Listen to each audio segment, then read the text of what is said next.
Yeah, so I remember you could feel and felt that she didn't want us to be there at that exact moment. She when she passed on. So as hard as it was to leave, I gathered the kids and we said our goodbyes.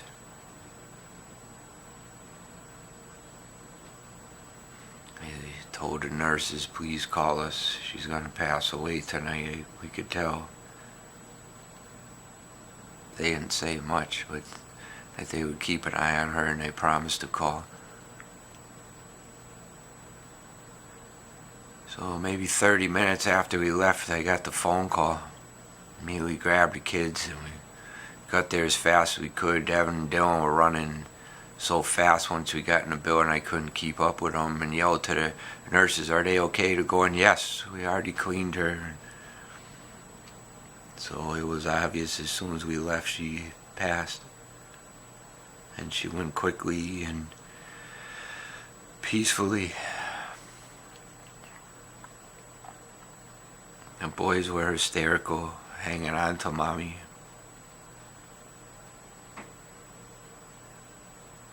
I was hysterical myself and just grabbing her, kissing her and crying and holding the boys. And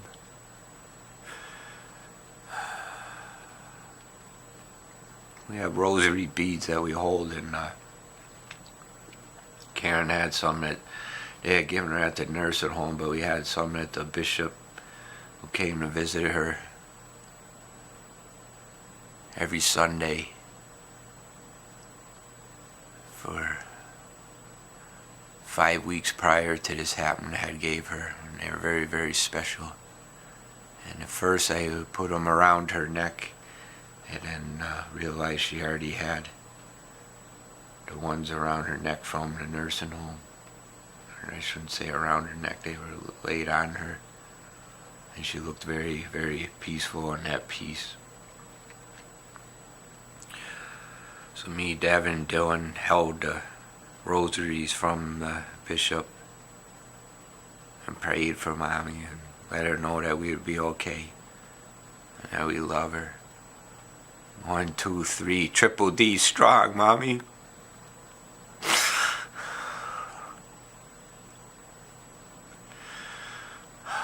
So we held hands a little while and cried, and I continued to kiss Karen and tell her a few things. The kids were running around the nursing home at this time going crazy. I could hear Devin banging his head on the wall and Dylan say, oh my God. And so I had to go calm them down as much as possible.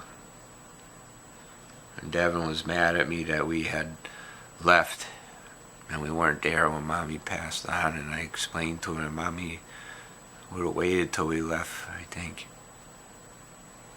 I truly believe that. I truly believe that. Well, Devin and Dylan have seen a lot. So as I gathered the children, people at a nursing home told me you should take Karen's wedding ring, and I said no, I got that for her and I'm going to trust that none of you are going to take it and nobody would take it. That's hers, that's staying with her, thank you. So I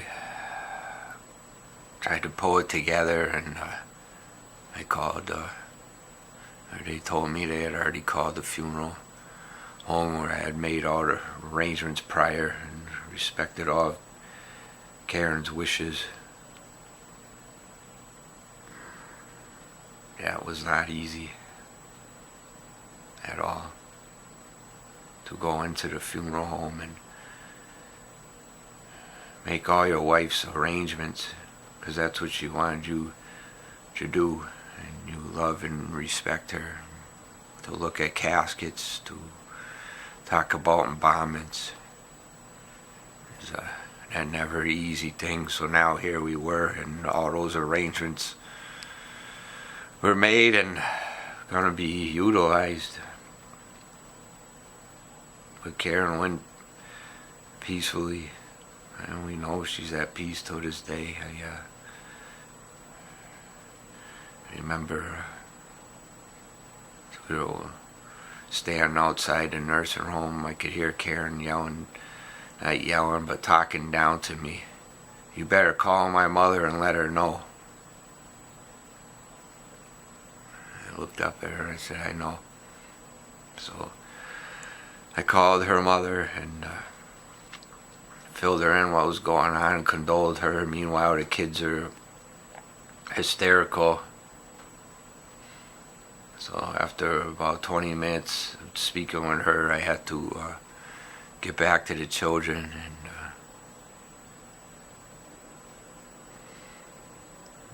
we prepared them for this the best we could. But when it happens, there's no rules or guidelines to follow, that's for sure. But we getting through it.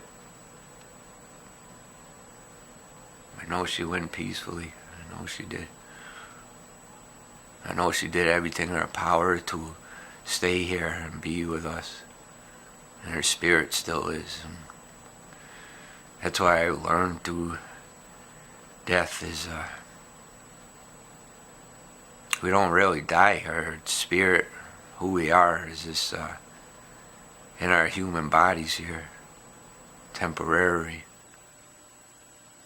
And once our bodies are laid to rest, our spirit leaves our body and remains with us forever. I truly believe that.